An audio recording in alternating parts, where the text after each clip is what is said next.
Hai semuanya, nama saya Fanyun. Saya mau menjelaskan tentang kasus nayirah yang menggemparkan Amerika dan mengakibatkan 100.000 Irak meninggal karena hal yang konyol. This is also using an assumed name, and again, we ask our friends in the media to respect the need for her to protect her family. And we finally call on Nayirah to testify. Mr. Chairman and members of the committee, my name is Nayirah, and I just came out of Kuwait.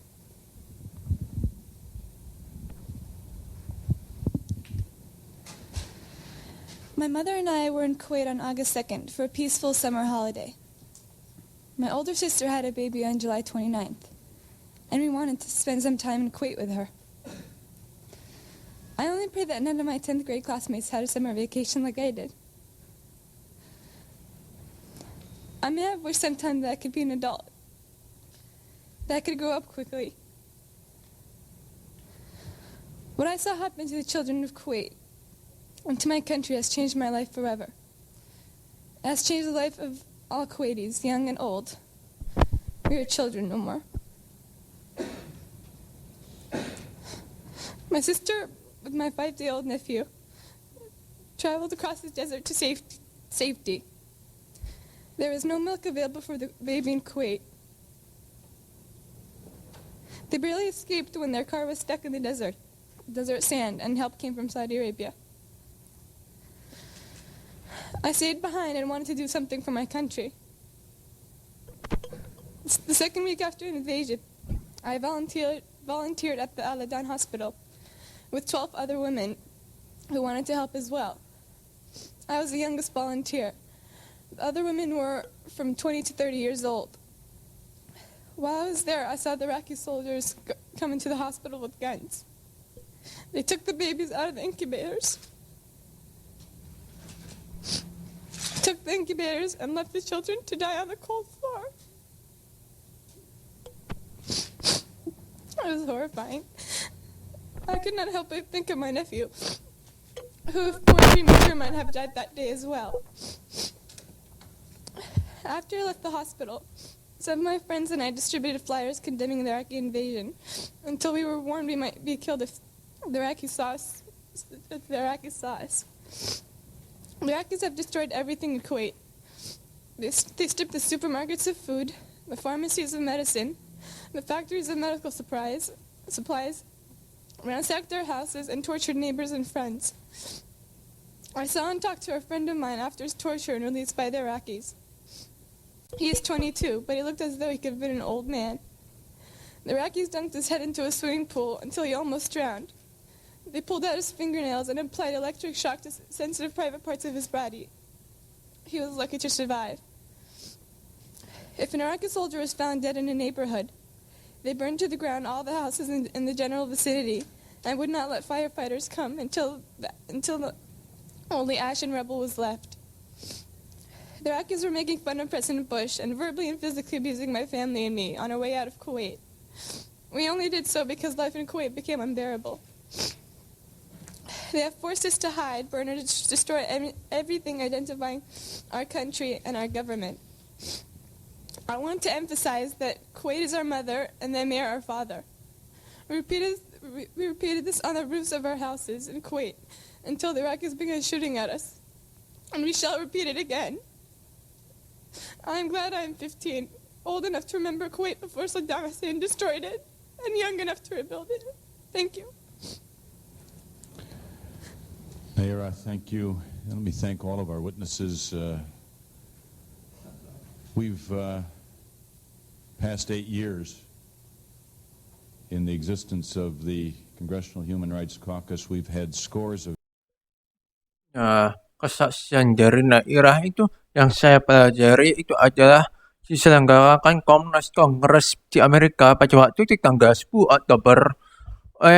Itu perempuan yang berusia 15 tahun itu mengungkap alasannya itu pribadi dengan kebohongannya besar dan membesarkan namanya untuk merasakan sedih dengan bohong dan menemukan kalau ada pasiennya meninggal seperti ini Tapi sebenarnya tidak begitu sih. Saat kamu baca dari sini, dituliskan oleh PBB, semua pencurian organisasi kuat media tuduhan. Jadi surat ini tidak mencantum jumlah bayi yang meninggal. Tuduhan yang terkandung dalam surat ini menjadi sorotan media beberapa hari pada waktu diwawancarai di NPR. Things Consider, seorang mantan sandera mengaku bahwa tentara Irak memukuli anak-anak dengan por-por senjata mengeluarkan bayi. Melaporkan mereka memberitahukan bahwa Irak mengeluarkan inkubator itu. Tentara tidak mungkin sih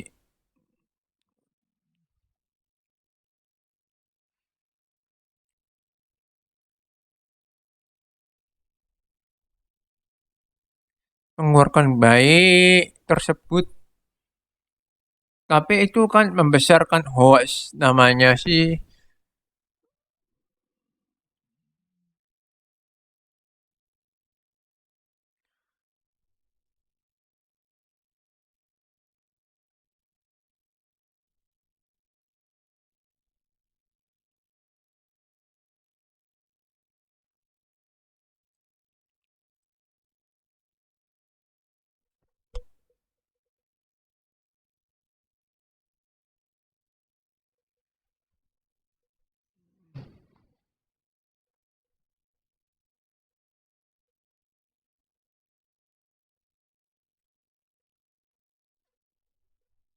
Menggunakan kesaksian palsu karena menutup-nutup informasi dan juga dituduh latar belakangnya adalah seorang putri Kuwait.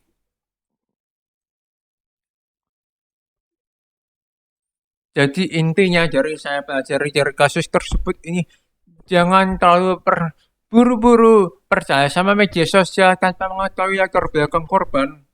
Kalau korban itu dipakai swab bisa jadi kejahatan. Makanya kita harus berpikir logis.